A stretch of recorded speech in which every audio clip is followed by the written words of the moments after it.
Hello. The podcast with an ambitious goal and play with every member of the Baltimore Improv Group. We start with an interview. That's right. They get 30 seconds to talk improv, and then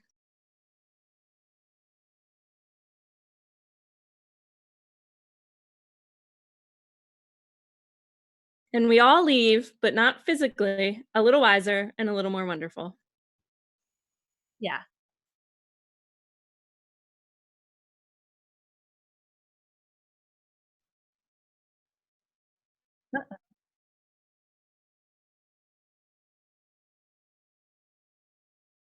No. We are brave, bold improvisers. We don't prepare. But yes. So to introduce who we have here, returning from a couple weeks ago from the amazing state of Virginia, we have Kate Zelensky. Hello. How's it going? Thanks for having me back.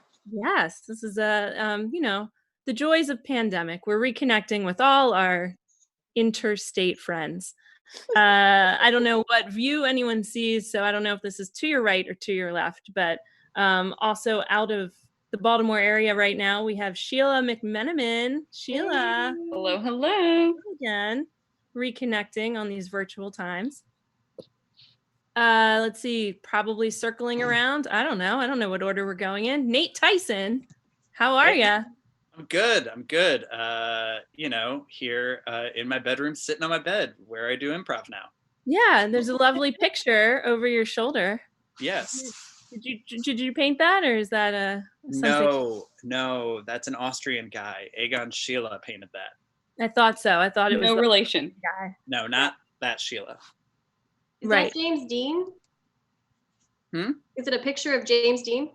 No, it's a self-portrait of the artist. Oh, okay. Which is not Nate. No, it's not me. It's not Peter Pan. It's not James Dean. I've gotten a few questions about it, but it is my picture of the week. Great. You changed the picture. You've told us you changed the picture that you do improv with every week, but then you seem like frustrated. You just kind of rolled your eyes. You're getting a lot of questions about it, Nate. It feels counterintuitive. No, I guess I didn't realize how much this guy looked like other people or me. People seem to think it's me, despite the fact that his hair in no way resembles mine or face. No, it's Kaniki. It's Kaniki from Greece. That's who it is. A good one. Yeah. Mm-hmm. It took me that long to put my finger on it. Let me get him over here. Kaniki with like a little rosacea. Oh yeah. The star of Greece, really. The star. Star of Greece. Yeah, doesn't get enough credit. I like the guy with the really bad skin that one girl tries to date. Yeah. He's a bad guy. Oh. What's your problem? Crater face. Or whatever. Yeah, crater face. Crater face. I like crater face.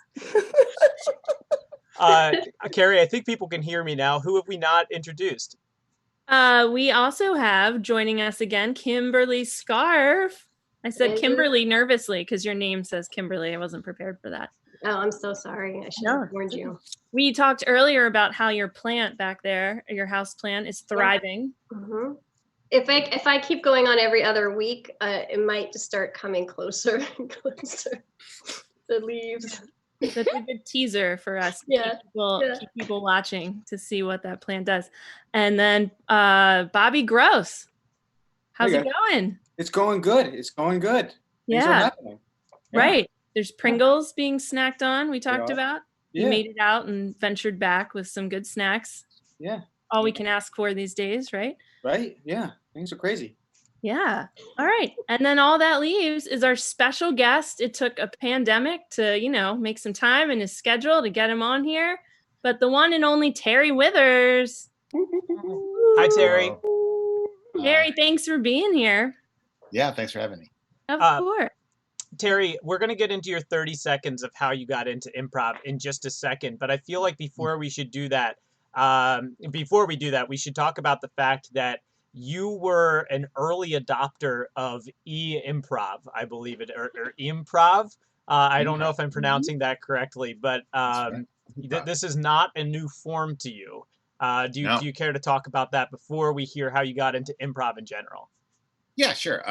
When Finn was born, I couldn't do as much improv as I wanted to, so I started doing improv, and I bought a website called improv.com, and I would stream things to that website constantly. I did it a lot. I did it an enormous amount.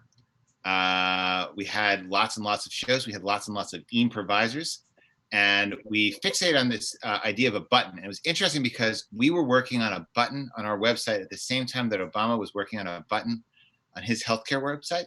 He couldn't get his button to work, and we couldn't get our button to work. The idea was you'd press a button, and then you'd immediately be like, you would launch into Google Hangout, and you'd be able to start improvising. We could never figure it out. We'd figure it out for like a week, and then YouTube would change their coding, and we'd be like, the button doesn't work again, which was also happening with the Obama button. So it felt like I felt like I was part of something important at the time. The fixing the buttons. That sounds like chat roulette, though. Isn't that just what chat roulette was? Is that what? No, I don't think so. I don't know. I never did chat Wasn't roulette. chat roulette? I don't think You could hit a button and just be paired with a random person who most of the time was masturbating. No, that was never our idea. That was never. I know that, our but idea. I know that That that's was not what you Obama's wanted to idea, do. though. But That was That was Obama's idea. That's right. That was his idea, but it couldn't work because his button didn't. You're getting him mixed Obama. up. No, the idea was that you'd have a group of people, a team of people, and you would Got it.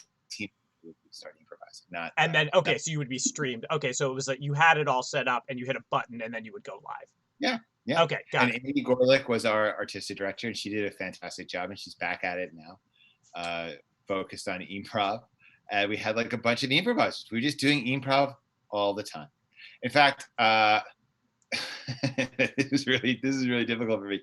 You know that one of our weekend teams at Big Now is called Taco Night, and one of the big improv teams was Taco Cat. And I have a hell of a time not calling Taco Night Taco Cat. I always think that Taco Night is Taco Cat. And It's also I get in Taco trouble with Dog. them. What's that? One of the other teams at Big is Taco Dog. I mean, it's a lot of taco stuff. It's a lot of taco stuff. They're popular food stuff. But I didn't know. I didn't know why I was calling Taco Night Taco Cat until the pandemic, because then I looked back at all my improv stuff and I was like, yeah, Taco Cat. I totally forgot about Taco Cat. It had been so many years before. Well, I think it's good to look for the silver lining in all of this, and I think the fact that you were able to make that connection is something nice that came out of this global it's situation. Really wonderful. Yeah, I also find a silver lining, Danny. I also hope it happened out loud. Like you're walking down the street if you do that now, and you're like, oh yeah, Taco Cat. I think it was Jen. I think Jen was like, that's why you always say Taco Cat, Terry. Because there was this team named Taco Cat. Very logical. Well, we could So spend you the have rest to- of the interview talking about this, but we Right. won't. We're going to take Sure. 30 seconds to find out how you got into improv before improv. You're going to see a backwards clock on here, this very high tech, and you might see a reflection of me holding it, and also Okay. Bobby and sometimes Carrie. You have 30 seconds to tell us how you got into improv in general. Starts now. Okay, I played basketball with UC Beers, and they'd invite me to their shows sometimes. One time I went to go see a show, it was very bad. I didn't go back for a long time. And then one time I went to go see a show, and it was very good. It was much better. I was working for the Manhattan Theater Club at the time, and we had a very bad season. And we'd had a bad season the season before that as well. I saw this other show, and I was like, wow, that's better than what we've been working on. And so then I took a class, and then I just never stopped. And Jen took the same class with me. Fantastic. And time. So you guys, you and Jen, you're now wife, were in the same 101 class, beginning class at UCB? We were, but we had been dating for years before that. Okay, gotcha. All right, so Manhattan. You could always tell Theater the story about how you and Jen met, Terry. Yeah, I We forget what I was. came- One of my favorite stories. Ooh, now we have to hear it. Yeah, please. Okay, that'd be great. Actually, I'd love to tell that story. Is that what we do on this show? Yeah, We just- the interview is about anything beyond the improv, and I think that qualifies. Okay, yeah, I'll talk about this. Yeah, I would like to talk about this. Great. Okay, hold on. I just want to think about how I want to describe this. Great. So I think it's fair to say that maybe some of my memories are wrong. I think that's fair. And I've probably exaggerated some of the parts of this story, but I've only exaggerated them in ways that enhance the story. That's my that's my promise to you. In no ways have I enhanced the story in a negative way. I met Jen at a time when I had been dating someone else. I'd been dating someone and I was really into this person that I was dating, and she broke up with me. And when she broke up with me, I fell into a type of like I don't know, maybe it was like a depression or something. I wasn't doing a lot, but I played this, I stayed at home in my apartment a lot. I played this dancing video game that involved the highest level of the dancing video game. There were these aliens would come down and you would do capoeira dancing. And you would do, I'm sorry, I didn't hear that last part. It was capoeira dancing was the final level. Okay. Aliens would do capoeira. What kind of dancing is that? I haven't heard of that. I don't really know, to be honest with you. I just know that they would sing capoeira. Okay. And you would dance? What's that? And you would be dancing? No, I would be on a joystick. I'd be on a controller. Got it. Okay. And I'd be hitting little buttons and moving the controller, right, to a rhythm. Okay, so I was picturing this as like Dance Dance Revolution, but you are using a joystick to this make. Is 1999. Okay. This is 1999, and it's like it was not, the technology was not there for them. So it was just a little pad. And I would play it for hours and hours and hours and hours. I played it and played it and played it. I was great at it. I was phenomenal at it. No one was as good as I was at that game. Then my roommate at the time had gone to Penn State with me, and she was a Penn State. She had studied stage management. She had a BFA in stage management, but she wasn't interested in that. She was doing something else with her life. She was doing something. She was doing like a counterculture thing. She wasn't interested in doing stage management. One day, she got a phone call from like the best stage manager who ever came out of that program. We both knew her. And that person said, "Hey, I am stage managing the Radio City Rockettes in Missouri this winter. And it's my first time on such a big show as a I think it was a PSM, a primary stage manager, I think was her title. And I would like you to be my assistant stage manager." And Laura said, "I don't want to do that. I'm not interested in that." And then she said, "Well, do you know anyone who could do this?" And Laura told me that. I was like, "I'll do it." And Laura said, Laura insanely was like, "Do you really want to do it?" I was like, "Yeah, I've got nothing to do. I've got nothing to do at all." Terry, what was your level of experience with any kind of stage management up until this point? Well, I knew how I was a theater major, so I understood how a stage worked. Right? Okay. Like I understood generally what a stage manager would do. I understood how to get on stage. I understood tape. I knew about taping things on the floor, but I didn't really know about it. I didn't really know. Yeah. I knew about it. About it.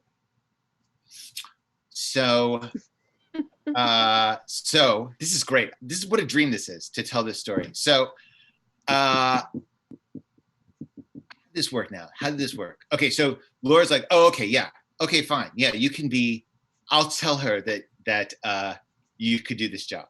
So Laura calls up Allison and is like, "Hey, Allison, I've got someone great. Terry says he'll do it. Terry Withers says he'll do it." And Allison's like, "Terry Withers, great." And she hires me. She hires me to go do this job, right? And I get on a plane and I fly to Missouri and I get off of the plane and Allison's there when I get off of the plane. And Allison says to me, when she sees me, she says to me, "You're not who I thought you were." She says to me, I thought, and rightly so, she thought that Laura was suggesting another stage manager who would be the assistant stage manager. And no, Laura wasn't. Laura was suggesting her loser roommate who was depressed and like out of it, right? She suggested this person who had no qualifications at all. And so Allison hired me. She hired me to be the assistant stage manager. Now to her credit, I was the second assistant stage manager. There was another person ahead of me, right? And so we start, because I think at the time I didn't piece it together, but afterwards when I thought about it, I think what happened was that Allison was like terrified that she had hired someone so unqualified. And so she made the risky decision to push forward with this plan rather than say to the company, hey, I hired someone who should never be here, who should never hear this stuff, right? Like she's not even This is remotely like qualified. the entire Trump administration. Yeah, This is how it all happens. Walks in and like I'm totally unqualified. I've got no idea about anything. And like I also think the whole thing's hilarious. We spent like 4 days getting ready for the Rockettes to come, right? We're going through things, we're looking at photographs, and like they're taking it very seriously. They're looking at the photographs and like, this is the these are the Rockettes with the wreaths. And when the Rockettes get here, we'll have to have the wreaths ready for them. And, and like I was like, oh yeah. And there was a song, I remember a song called Pizzazz, and that song was insane. It was so insane. It was so stupid. It was amazingly dumb. What else happened in this show? Okay, well, so then the Rockettes come, right? And they're telling me this entire time. They're like, first the Rockettes come, they start dancing, right? That's fine. I can handle that. Like I can see the Rockettes dancing, right? And I can do that. They can say things to me like, go do this, get this for that Rockette, go do this other thing, go get this other thing for Rockettes. I remember there was something embarrassing early on where I was in an elevator with Rockettes with a lot of toilet paper. For some reason, they had like asked me to bring a lot of toilet paper into an elevator with Rockettes, and I felt embarrassed. I remember that. That was a memory, clear memory. Any case, they're saying the whole time, they're like, Linda Haberman will be here soon. Linda Haberman worked with Bob Fosse. And when Linda Haberman comes, you're going to have to listen to what Linda says. When Linda says that you need to do something and do it right, you've got to do it because she's a monster. And they're like, she's worth it. She's a great choreographer, but she won't take shit from anyone. So you've got to be ready to really give Linda what she wants. And when Linda did show up, one thing I noticed right away about Linda was that she'd eat her sandwiches so messy that she'd leave most of her sandwich underneath her table every day. She'd like eat this sandwich like she was like a wolf, like she'd a monster. never seen food before. Yeah, like a monster. She'd leave all this like meat and lettuce underneath her seat. I'm picturing how Sesame Street monsters eat sandwiches. You know, there's yeah, just like both hands. That's what I'm picturing. I never got a glimpse of her actually putting the food in her mouth, but man, I mean, like it was crazy. It was fucking crazy underneath her seat. And like that was always something, and I felt ashamed of myself when I had to do that. I had felt ashamed when I cleaned up Linda's food that she had like wolfed down. Linda and I had on the first day of her showing up a very intense experience where all the Rockettes were there, and we were doing Christmas in New York was the number. And also one thing that had also shown up that I wasn't expecting was there were little people. Little people were there, about 6 of them, to play the elves, and they were there. And then other people were talking about where the sheep and camels were going to be for the number.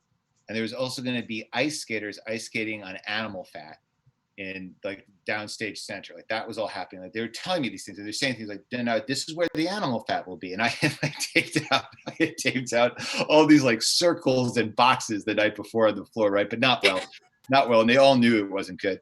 But we were all pretending like it was okay. And so we were moving forward. And in the middle of this number, as they've sort of like got this whole thing going on, and they've also got like maybe like 15 chorus members there. And then Linda goes to me, she's like, Terry, get me, the number. She goes, Terry, would you go get me the puppet pole? I said, oh, I don't know what that is. She said, the puppet pole. And I said, I don't know. And then she said, I need you to get me the puppet pole, all the puppet poles. Bring me the puppet poles. And I said, I don't know what that is, Linda. I don't know what a puppet pole is. She said, the puppet pole. Bring me the puppet pole. And I was just like, I don't know. I don't know what you're talking about. I have no idea I yelled at her. I was like, I have no idea, because I was embarrassed because everyone was young and fit and they were seeing more accomplished than me. And I'd done this terrible taping job. I was like, I don't know what a puppet pole is. I don't know what a puppet pole is. I can't bring it to you. It doesn't matter how loud you say it. I can't bring it to you because I don't know what it is. And this chorus guy who is behind me taps me. He's like, the puppet poles are the long poles we use to manipulate the puppets. he points into the corner. 4 huge puppet poles, so huge, like 12 to 15 foot poles that the actors were going to use to like hoist up these giant puppets that come out of like Jack in the Box. So Linda and I had a terrible relationship after that. She didn't like me. And no one liked me. They all disliked me. I was like the black sheep of the production, right? Everyone knew that I wasn't qualified. I had funny clothes and like I didn't respect pizzazz, and they all knew it. And there was this guy played the guy who played Santa Claus went on to be Matthew Broderick's replacement in The Producers. He liked me, and that was kind of cool. But besides that, like nobody really liked me, right? And I knew Jen, and Jen like saw me as like a type of oddity, I think. Most of the Rockettes saw me as a type of oddity. And then this weird thing happened where, and this is where like, I mean, I have this memory, and I would swear to you that this memory is true. Could there be elements of this memory that are false? Maybe, but I think it's mostly true. So we get to Tech Week, and the show is like unbelievably complicated, right? Like there's like things flying in, there's the camels, the sheep, there's all these light cues, there's all these sound cues, right? We've been keeping track of them this whole time, but now we got to stitch it together, right? And so Allison's called shows before, but she's never called a show as complicated as this show. And she also really needs to be elsewhere during the show. She can't really be calling the show during the show. She needs to be like out front and center looking at where the person who calls it is off stage, right by the lip of the stage. And so she starts doing it. She does a pretty good job, but not maybe like people are like a little like, I don't know, this is kind of going rough. The text's going rough. But then she's got to step away from it. And the first ASM goes to take it on, and he can't do it. He can't call the things in time. And so what's happening is that the curtains and the set pieces aren't coming on time, and like the music's not starting at the right time. And then in like a desperate bid to somehow allow the show to continue, this was in Branson, Missouri, which I haven't talked about at all, which is a crazy place. We could talk about that for a long time. But so this is in Branson, Missouri. It's like a 2,000 seat theater in Branson, Missouri. I start to call the show, and I immediately am phenomenal. I'm immediately unbelievably great at it because of my video game that I played for so long before I went to go take the show. It's the same thing. It's just this rhythm, and I'm just like, right? And it's like warning, light cue 326. Ready, light cue 326, go. Light cue 326, warning. Like you'd have like one warning, and then a ready, and then another thing, and then there were these switches in front of me that I could flick that would send light signals to other people. And that was like the video game. It was like the side buttons, it's like another thing. And I could just do it. I just sat there like a thing the whole time. And I was phenomenal at it. And I was a type of hero. I was a sort of hero that week for the whole show because I could do that. And that, now you might wonder, when did I meet Jen? Like, that's fair. She was in the elevator when I had the toilet paper. I remember that. And like I would see her around a lot. And then Jen dated someone much more athletic than me during this time. She dated one of the dancers, and that was great for them. They had a great time. But we became friends because I could talk to her because I had enough respect that I was able to call the show at all, right, during that period. Then we started dating like 6 months later. Wait, but what about you sleeping in your laundry? When did that happen? I slept in my laundry? Didn't Jen find you taking a nap in your laundry in like your apartment one time? Jen finding me taking a nap inside my laundry. Or were you hungover? I don't remember, but there was something about you embarrassed yourself. Because this is being streamed and I don't know who'll see it, I've left out that I was probably drinking an enormous amount of this. And maybe doing other things a lot. And so I was kind of like in a total mess. I remember one night I left the heat on in my apartment. I like got really drunk. I left the heat on in my apartment, super, super high. And when I woke up, I had like essentially baked myself. Like I was like a ham. Like my skin was cracked and red. And I had to put and all this cream that I had on me all the time. I remember I'm trying to remember some other. Yeah, I guess I forgot that when you told me this story, Terry, you and I were drinking with Aaron Jackson or someone until like yeah. 2 a.m. And so like we probably got an even different version. I mean, this version is still phenomenal, but I probably have pockets of memories of like us. There like, may be some elements of things I shared with you and Aaron that I wouldn't share now. I'm- But other things were happening at the time that made me sort of like a low-grade disaster, I would say. Low-grade but disaster. a laundry nap is cute no matter what. Could I have Hungover fallen or asleep not, in a my laundry? nap. Could I have been discovered in a pile of my laundry? Sure, that's possible. Yeah, I don't have that memory right now, but sure. You ever go back to Missouri to like, relive this amazing journey of love? No, okay. No interest. Not even a moment. Not even a moment's thought. Not even a moment's thought. So Terry, I have a question. I could see myself in a situation where I get off a plane and someone says to me, "You're not the person I thought you were," and it becomes immediately clear to me that the person does not want me there and shouldn't have hired me.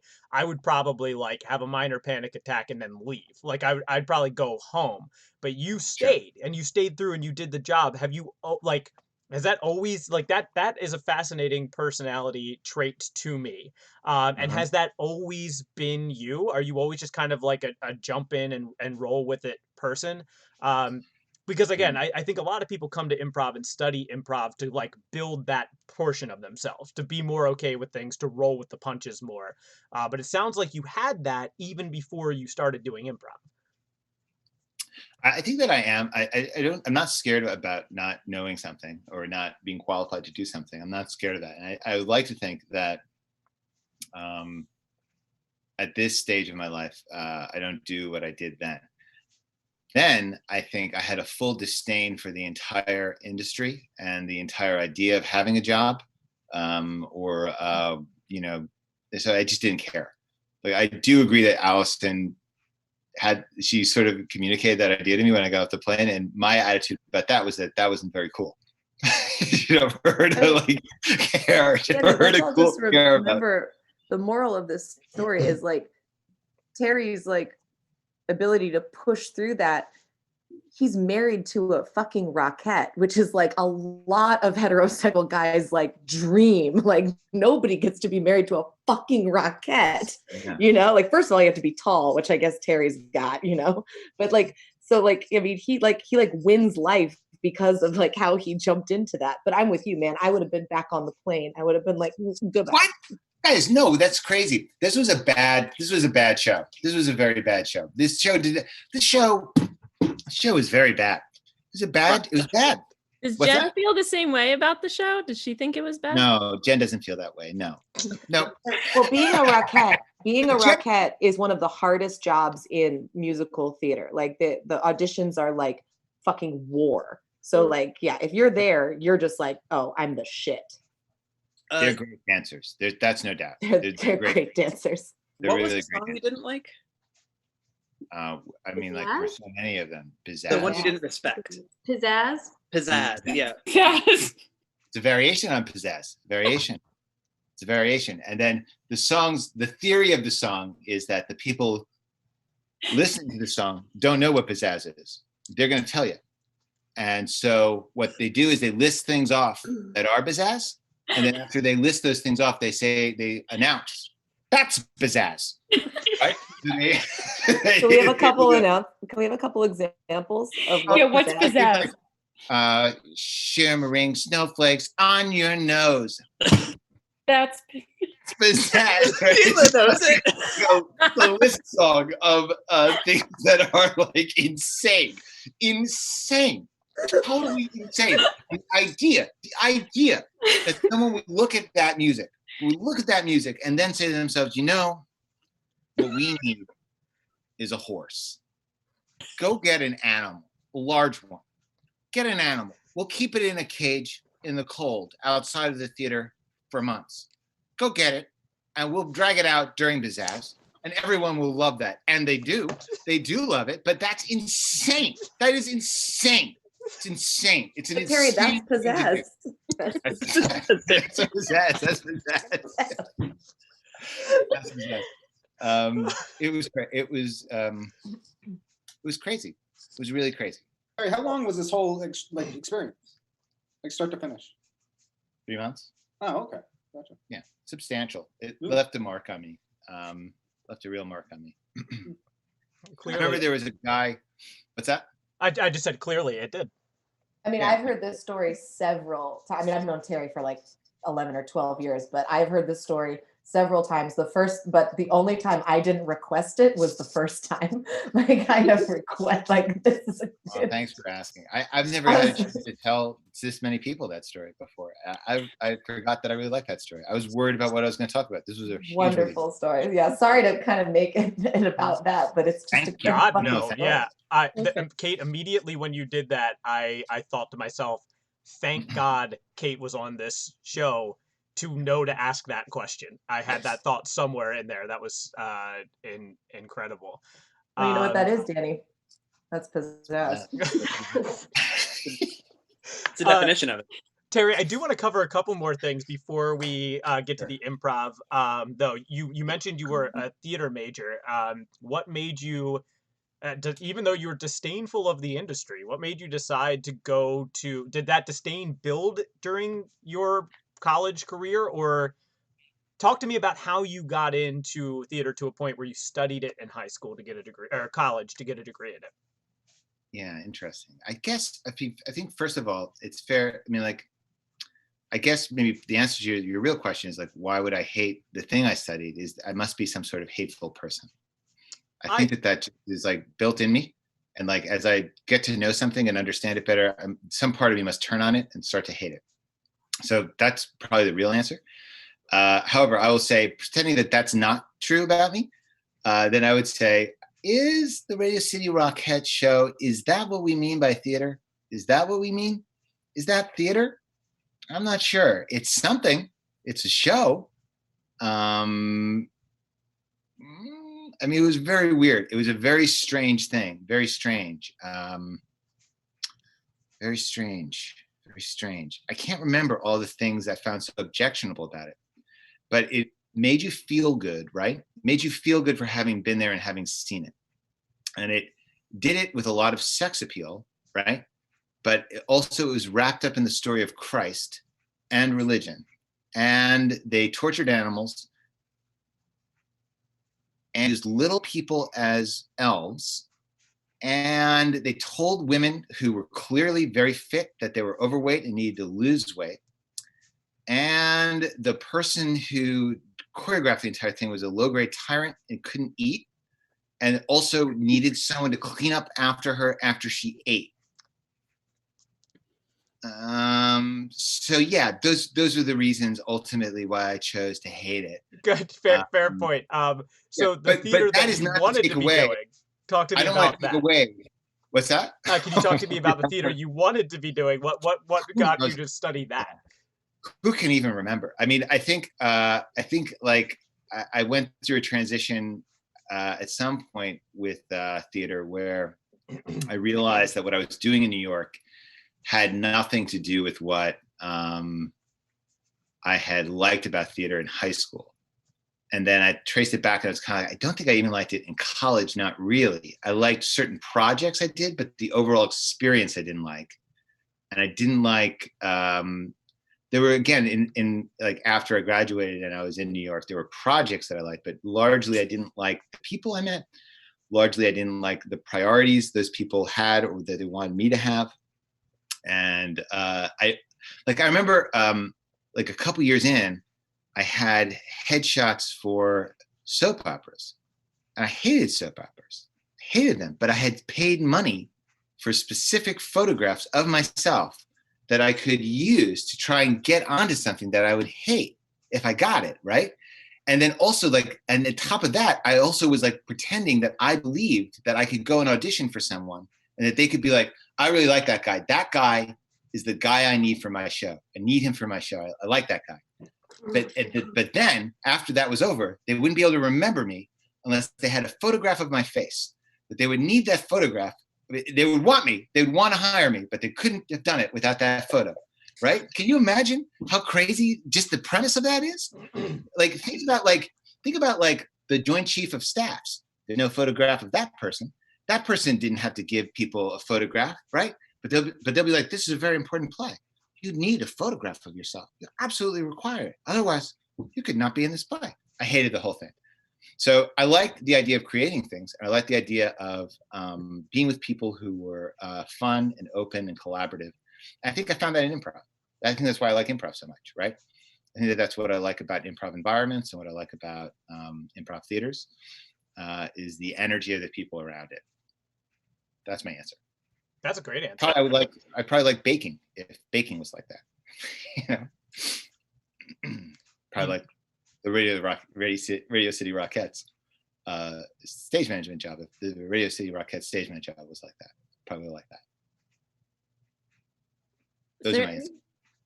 I just want to make sure, because Jen will probably watch this. So I want to make sure that I'm very clear that the Radio City Rocket dancers, extremely accomplished. I have every bit of respect in the world for them. They're great.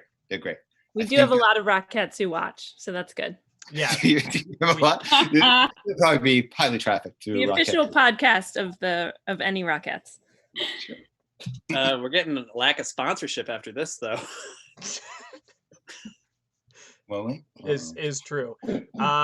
Terry, that was wonderful. I love the note that you ended it on. It's beautiful. We now would like to ask you the final question before we take a break for our audio listeners when we publish this on the podcast. We'll just like sit here for a second. But who should we talk to in the Baltimore Improv Group? Who do you want to hear more about on our podcast in the future? I'm going to say Jennifer Burrows or Donna Smith, who are two new board members on the theater board and are not improvisers. So depending on availability, either or. Excellent. And Great. Do you think they'd be willing to play with us? Because that is part of it. Could we make them do improv with us? I think so. I think they'd be willing to. I hope so. I love it. I believe they will. I believe they will. Great. If they don't, you could go with Erin Fox because she's a new addition to the board as well. And Oh. she could. Fantastic. And she is an improviser as well. Great. Well, thank you very much, Terry. We're going to take a break. And when we get back from that break, we're going to do improv. Again, if you're watching live, we're not going to really take a break. But everybody, if you just want to take a quick silent pose so I have a good place to cut the audio in the future.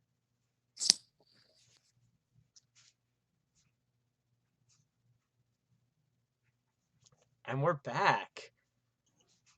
We're back. Oh. Marvelous. So we don't take an actual break. We just pretend to break. Oh, yeah. And if it's on the podcast, the secret is we just hit the stop button for like a second. I see. Yeah. I see. Okay, cool. Gotcha.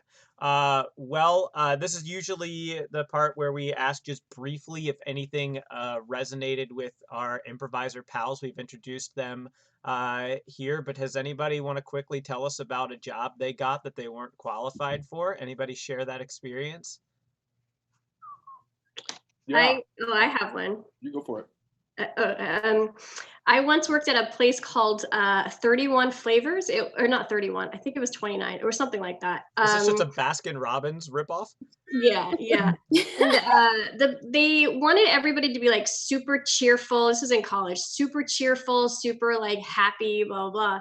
And the manager would sit in the corner and like watch us and take notes. And then afterwards, like talk to us about our, our performance for that. Mm-hmm. And he he called me over and he was like, Kim, you're not being cheerful enough to the customers. You know, you need to be more cheerful when you talk to the customers. And I was like, I'm sorry, I can't do it. He was like, what do you mean? I'm like, I'm not going to fake it. I was so principled. I was like, I'm not going to fake being nice if I don't feel like being nice. I can't feel my emotions. And so I quit. So you were bringing like a Stanislavski-esque method to this ice cream serving job. Yeah. Yeah. How long did you work there? How long? Like 2 months or something like that. Not a long time. Feels like long enough. Yeah. Fantastic. I sort of got a bartending job. I had no bartending experience, like any real bartending experience. But they literally just needed someone to cover, and they were like, "Can you do it?" And I was like, "Sure."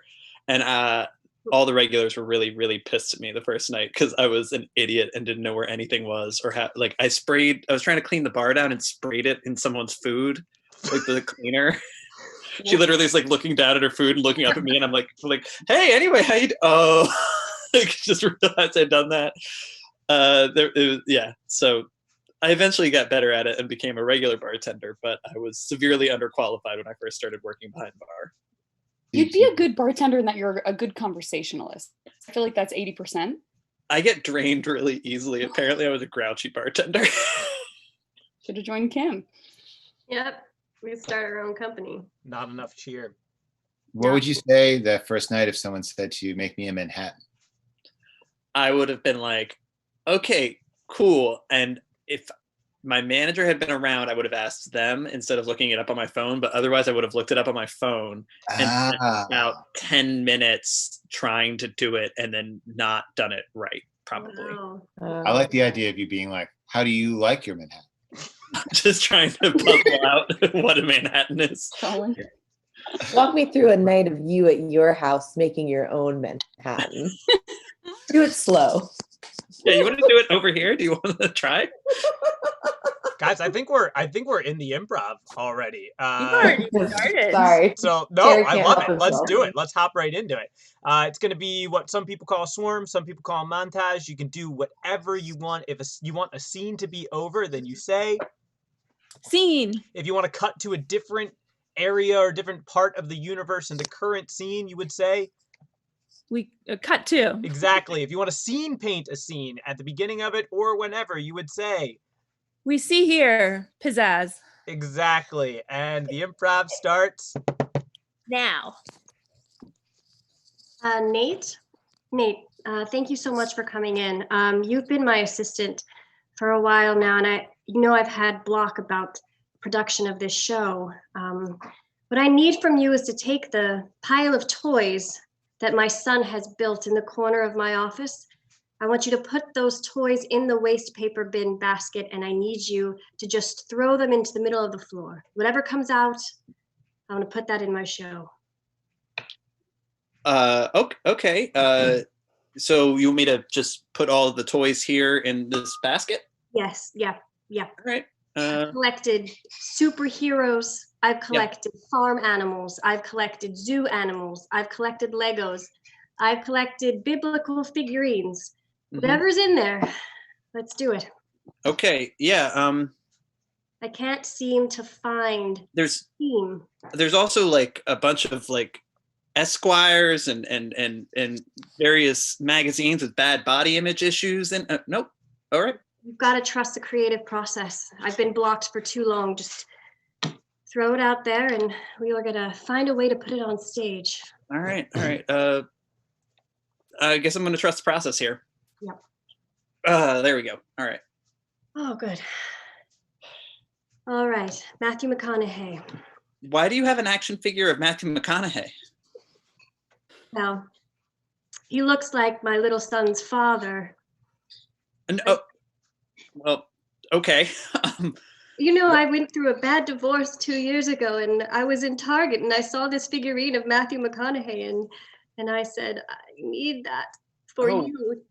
Oh, you bought a figurine because it looked like you're the father of your child. I understand. I'm just trying to figure out what movie that could have possibly been from that Matthew McConaughey was in. cut to some of the marketers for a Matthew McConaughey film. Listen, Failure to Launch is going to be a hit rom-com. I know that we're all very sure of that, but just in case it isn't, I want to make some action figures. There's that scene where they're eating crabs, and they're supposed to be Marylanders, but they're doing the most active scene because of all the cracking and the hitting. They're doing it completely wrong. Let's do that. Have a little Matthew McConaughey, little crab bib on him. One hand, it's got a knife. The other hand, he has a live crab that moves around a little bit. Yes, I love it. Maybe we can get his legs to kind of shimmy along with the crabs side to side. Yeah. That's a great idea, boss. That's why I came to work with you. You're a visionary. You're a visionary. Thanks. Everywhere else I worked, no one's making action figures. Of romantic comedies. I think this is the ticket. We'll sell it in Target, major retail stores. People will Hey, buy it. boss, could we make a string where you pull it out and it says, I like crabs, I like crabs, I like crabs. Yeah.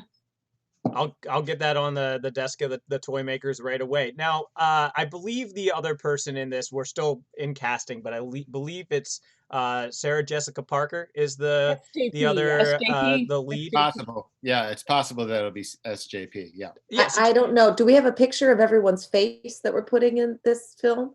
Yeah, I'm drawing a blank. I'm drawing a blank of people we've cast in this film. I need a picture of their faces. I didn't Maybe think since we don't know who's going to be in the rest of the movie, we just focus on like location action sets for the figures. Like maybe like a restaurant, maybe a park bench. Yeah. Action possibly a pier of some sort that they could fail to launch from. Yeah. Sure. I think there's a basement. I think that part of it is he lives in a basement. We'll do that. Let's focus on that. That's great. That's great because we actually have 100,000 unused Jabba the Hutt dungeons that we need to repurpose in some way. So we could use those. We could probably use those. Oh yeah, just put SJP here. Yeah, in the little Sarlacc pit area. Sure. Yeah. Yep, that could be her apartment. And then we're gonna have to wallpaper these. So of course, yeah. Feel, but.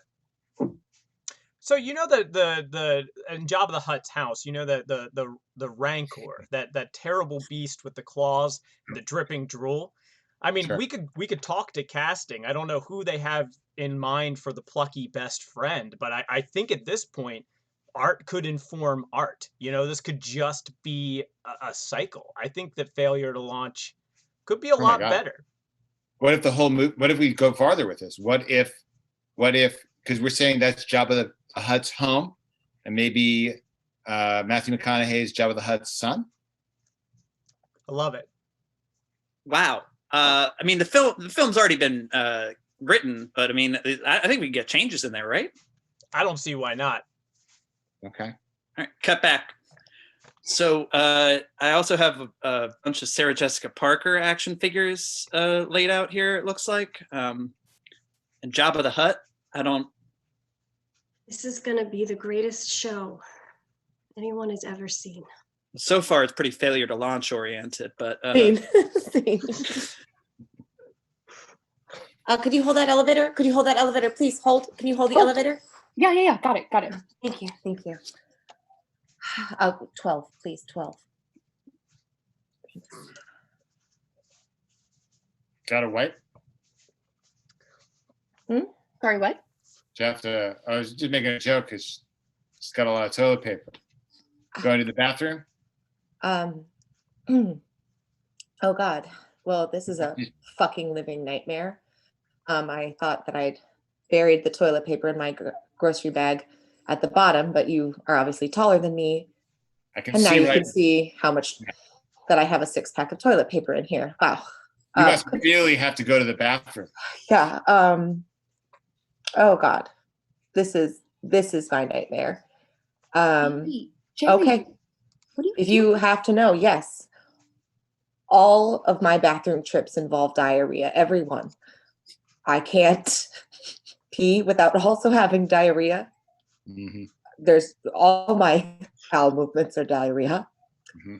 If I vomit, diarrhea comes out. What comes out if you vomit? Diarrhea. Out of your out mouth? of your mouth or out of your butt? No, out of my butt. Ding. Out of my butt while I vomit. Doors open. Oh, mind if I get on? Oh God. What floor do you need? Oh, I'm going all the way to the top. Hi, Mrs. Moskowitz. How are you? Oh, I'm great. How are you, dearie? My mother says hi. Oh, tell her I hope she's doing well. Oh, what do you have in here? Are you doing some grocery shopping? Just things for stock. Oh. You got a whole pack of shitter paper just for yourself, huh? It's a 6-pack of triple rolls. Yes. Her mother tells me about her. She says that it's so loud in her bathroom and that she spends most of her time inside of it. It's not most of my time. I think I go to the bathroom. I physically go into the bathroom as much as the average person. It's just that every time I'm in there, it's diarrhea. We hear a grinding halt as it appears that the elevator itself has stopped. Oh, oh God. You were going to say something, sir. I was going to say that she should be ashamed of herself. I agree. am ashamed of myself, but don't we have a bigger problem here? This miss, you're closest to the controls. Is there something you can press? Oh, I'm trying. I'm pressing the panic button. I'm trying. I'm just getting really nervous. My hands are so wet. Lauren, get us out of here. She's gonna, what's gonna happen. She's gonna shit herself with I'm diarrhea. not going to, I'm only going to have diarrhea in this elevator if any one of my bodily functions has to happen, a fart or anything that would happen in the bathroom. What if you sneeze? Will you shit yourself if you sneeze? No, that's not a bathroom specific thing. I could sneeze anywhere. If I shower, I have diarrhea. If I'm in a shower or a bath, diarrhea comes out. If The I wash fire my alarm hands, starts to go off, and we see that there's a sprinkler inside of the elevator that starts to spritz. Is this gonna do it to you? Are you gonna shit yourself now, shit lady? I'm going to tell your mother. shower. Cut to 35 years later. Mom, Dad, thanks for joining me on my podcast. Please tell everyone the story of how you two met in that elevator. I love it. Oh, God, I didn't have any opportunity to tell this story. Well, I was in the elevator first with my current wife. She was a beautiful young woman. She was closest to the control panels. And I had just been grocery shopping. So your mother comes running in and she's like, hold the door. And my then current wife, Lauren, does it. And I can see she's got a lot of toilet paper because you know your mother. Your mother's like you. Your mother's just like you. She shits like at the drop of a hat. Whether I sneeze or fart or the wind blows, just yeah. Okay. Cut to Lauren's kids podcast. Mom, tell us again about your first divorce, the one that happened in that elevator. I think it's something that my listeners would really want to hear about. Oh, that pig. Why do you put me through this, son? I was watching the elevator door, doing an act of service for everyone when this tramp walks in with a load of toilet paper, shitting her pants. Mom, I've got a very special surprise for you, and we're live right now on my podcast. And listeners, I know you're going to love this. I actually have your first husband on the line. Matthew, here he is. Hi, Lauren. Hello, Matthew. I could hear what you were saying. That was just revealed to me just now that you also were listening in on this. Yeah, How have you been? Fine. My heart is bad, so I have a pacemaker now. I see that you're trying to make me empathize with you and the failing condition of your heart, but that's very hard for me to do. You asked me how I'm doing. I just had the surgery. It's on my mind. You asked me. I feel like you're throwing it in my face, just like you threw that toilet paper all over my face. Nobody's talked to me yet. I'm also on the line. Hi, Mrs. Moskowitz here. Mrs. Moskowitz, how old are you now? Oh, endless. I'm ageless. Cut back to the marketers. So that Matthew McConaughey movie really changed. I loved The it. script changed a lot. I think it makes a lot more sense now. Well, we had all the elevator sets to sell. Yeah. My line got cut.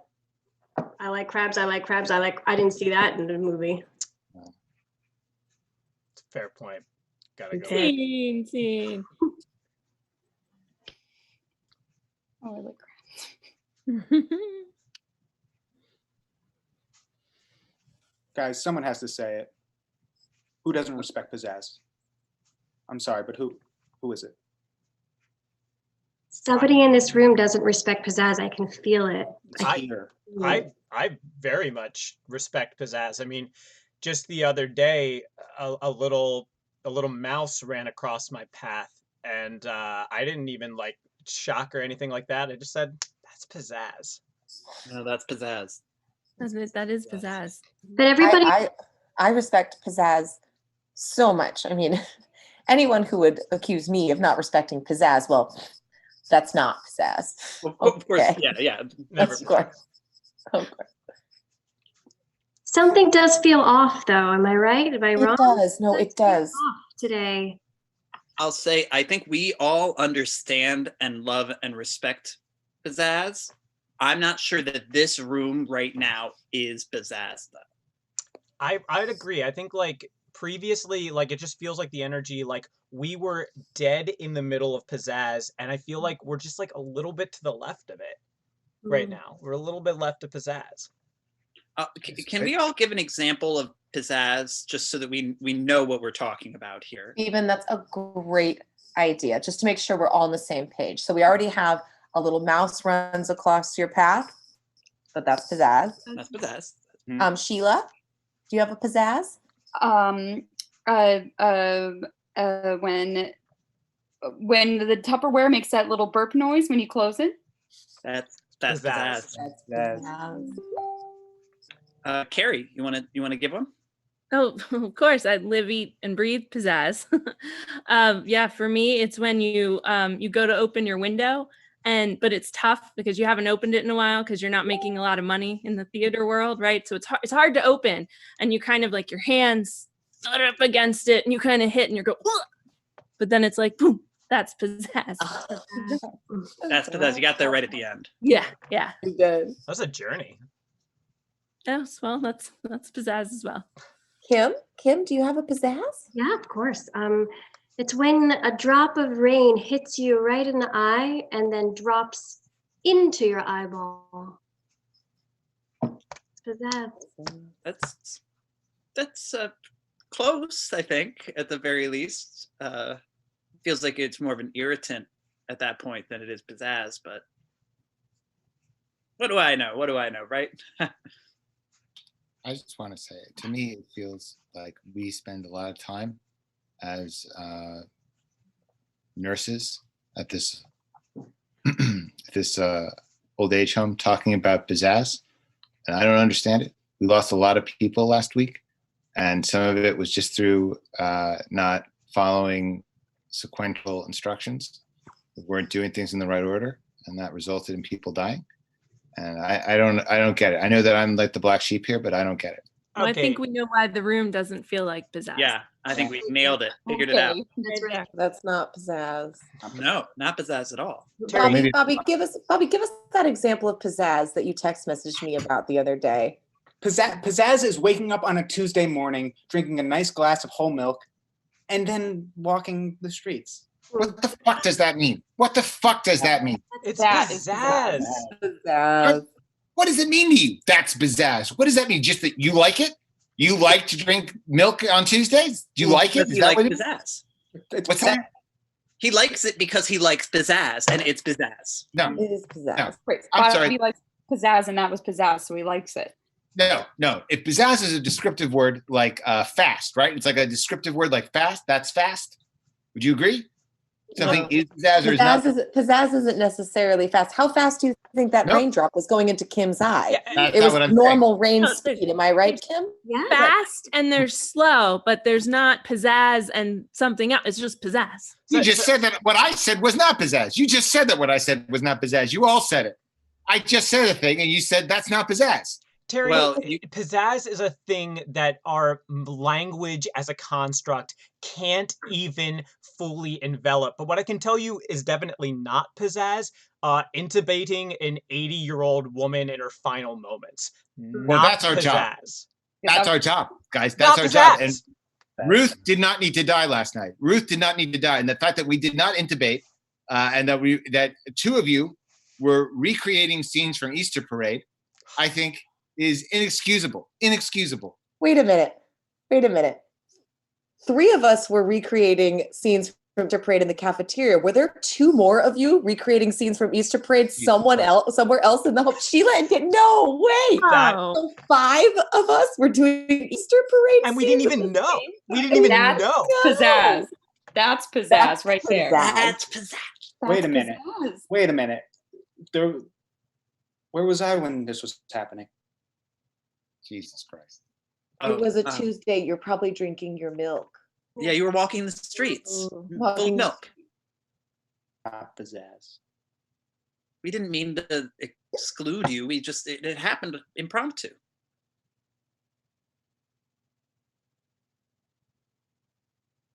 What?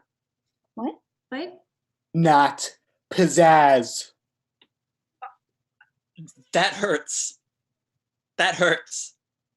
Oh, my little beeper thing's going off again. Is everybody beeper thing going off? Oh, Yeah, there's some kind of emergency on the 4th Oh, floor. These Yeah. things are the worst. I hate Oh, them. good. All right, I well, feel like we should all combine our forces and do a 6-member Easter parade. Should we act it all out? Yeah, I like that idea. I like that. Bobby, Jen, with you that, can answer. I'm so sorry, but would that That would make get you me back feel on board. pizzazz again? Could that bring it back? It would. It would. Wait a second. You said a 6-person pizzazz. I'm not going to do it. That would leave one person out. Well, I'll be the stage manager. Do you That's have any pizzazz. experience with stage managing? No, but I really think I could try. All right, see. All right, that's 9 o'clock. If anybody has like another burning scene to do, there's no show after us, so get it in now, or we can wrap it up here. Terry, is that you napping in your laundry? Ah. Terry? Oh my God, Stacy. Hi. Oh my God. You're napping in your laundry, and that's fine because lots of people fall asleep in their laundry. But the weird part is your laundry's here on this golf course. Oh my God. So how did this laundry get on this golf course? Stace, I did try to do some late laundry last night, and I used I was using Cascade as laundry detergent. I thought I had That's not right. That's not the right soap for laundry. this laundry. I washed it, but it's still dirty, and It has dish soap on it. and so I started to go back and to do it again. I guess I got sleepy. I I made like a little nest for myself here in this. Excuse me, you two.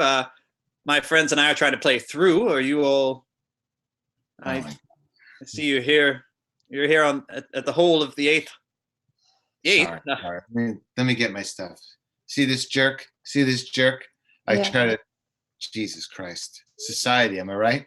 What are you talking about, dude? We're just trying to play the front 9 before we got to go in for a meeting. We're not being a jerk at all. You are sleeping on the green. Yeah. Hey, because I'm having a tough time. Okay. Because I'm having a rough time right now. You don't have to lash out at me, buddy, calling me a jerk because you're having a rough time. You were sleeping on a private golf course. I got drunk. I got locked out of my apartment last night and got drunk. I was drinking in the public jacuzzi at my apartment complex, and I had my laundry with me. And so I thought I would try to get something done, but I was drunk, and I used Cascade to clean it, and then I got tired on the way back, and I fell asleep. All right, Terry, buddy, are you saying you put Cascade in the apartment complex jacuzzi and tried to wash your clothes in the apartment complex jacuzzi? Yeah. Well, that's a big problem. And I was also trying to relax while it was happening. I was relaxing. With your laundry, you were in the jacuzzi with the laundry and the Cascade. It wasn't the proudest moment I've ever had. All right, I'm upset. I'm upset. Ma'am, did you follow this trail of laundry here to the golf course to find your friend? Cut to the Oscars. That was a clip from Failure to Launch 2 with Matthew McConaughey nominated as Best Actor in a Leading Role. And the winner is Matthew McConaughey for his role as Terry in Failure to Launch 2. All right. Okay. Wow. Did it. I told myself 5 years ago I'd get this award. I told myself I would, and I did. I am my own role model. Yeah. That sounds about right for Matthew McConaughey. Blackout. Oh, Kate, I'm so glad you had one last burning scene. I mean, it was actually a joke, but then Terry went along with it. It was great. Well, this was Terry. Go ahead.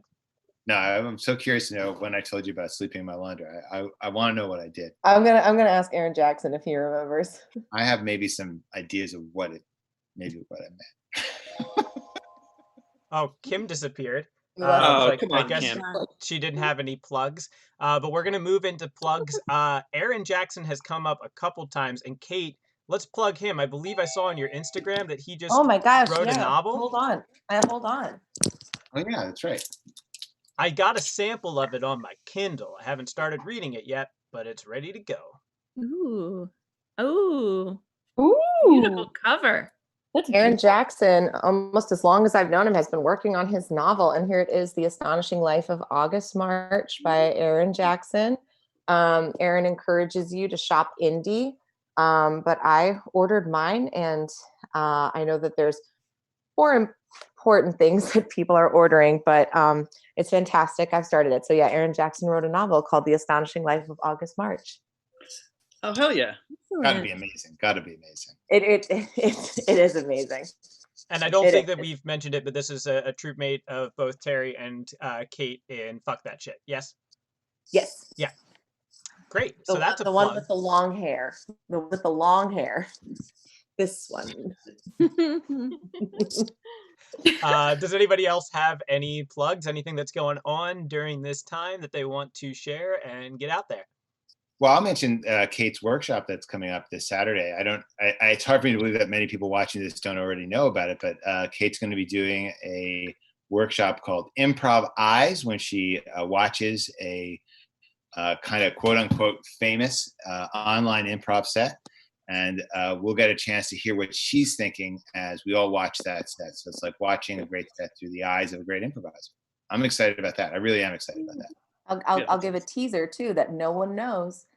The set is a Grandma's Ashes set. So if you're a fan of UCB superstar team Grandma's Ashes, the set we will be experiencing together, Q&Ing about, I'll be lecturing about, we'll be experiencing is a Grandma's Ashes set. So if that tips you into the workshop, then there you go.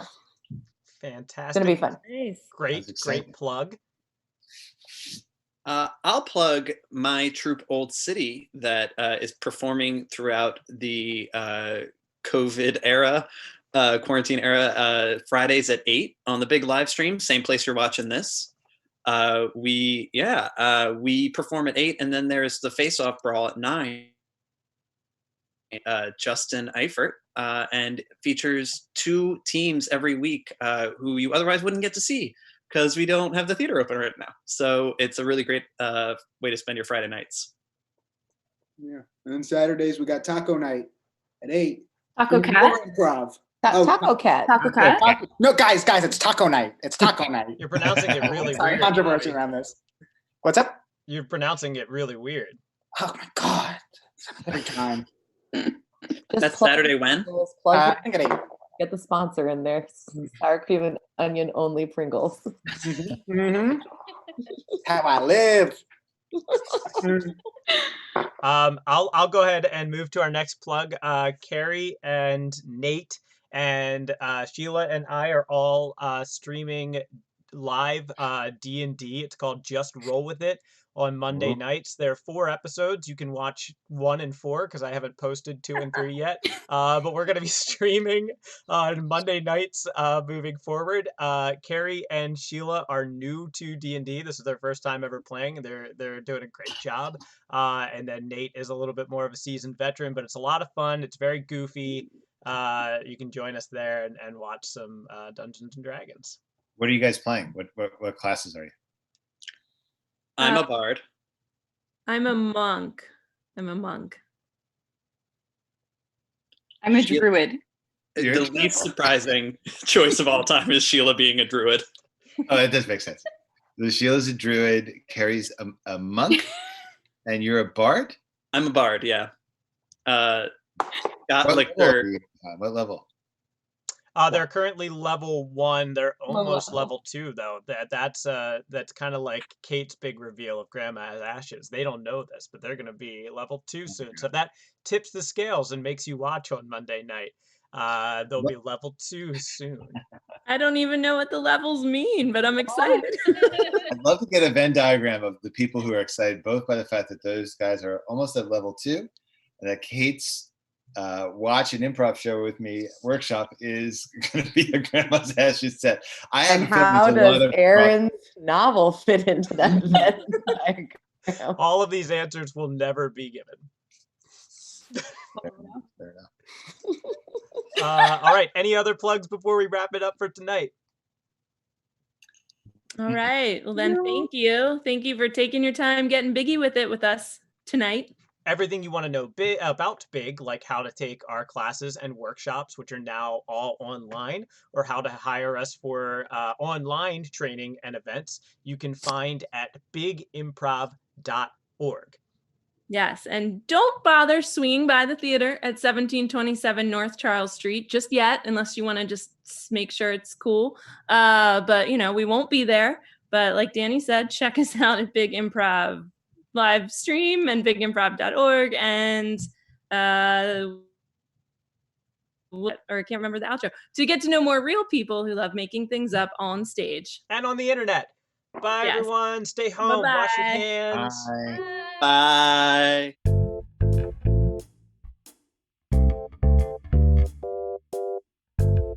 Bye.